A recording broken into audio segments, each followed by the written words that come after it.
Someone who's compassionate, has a sense of humor, someone who's obviously kind. Kindness makes the biggest difference of all. But I also think somebody who understands the uniqueness of this population.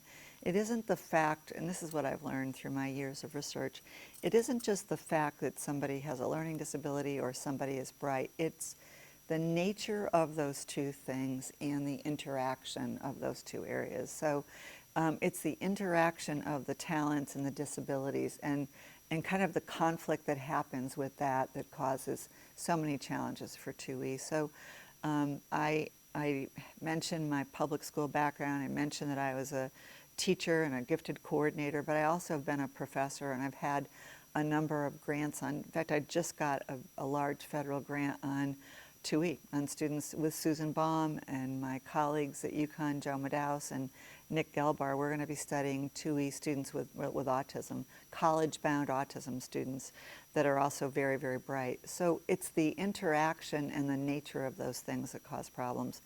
One of the studies that I did at UConn, I wanted to learn about the compensation strategies of students that were 2E. I'm a positive person, and I always want to identify what works. So I decided to try to use some funds that we had, some federal research funds, to identify how students that made it to a competitive university, and we had UConn in our backdrop, how they compensated, how were they able to successfully make it to college? Because that's really the question that a lot of parents want to know. How can I help my child? What skills can I teach? And the other question is it anomalous? Is there any kind of common set of compensatory strategies, or is it anomalous to every child or every student? So we identified a population of students at UConn who are sophomores, juniors, seniors. We looked for students that were doing well, at least B averages, but had absolutely no doubt that they were students that had learning disabilities and also were smart. And we identified about 15, and we studied those students over the course of a year.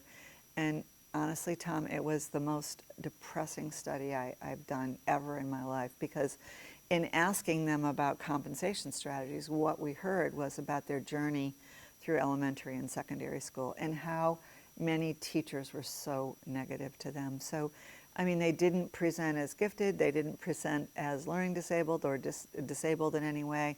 Instead, they presented as lazy, unmotivated, unhappy, angry, and all of those things you can understand. If you've got an aptitude in the 98th and 99th percentile verbally, but you can't write and you can't speak well and you can't get things out, it is so frustrating.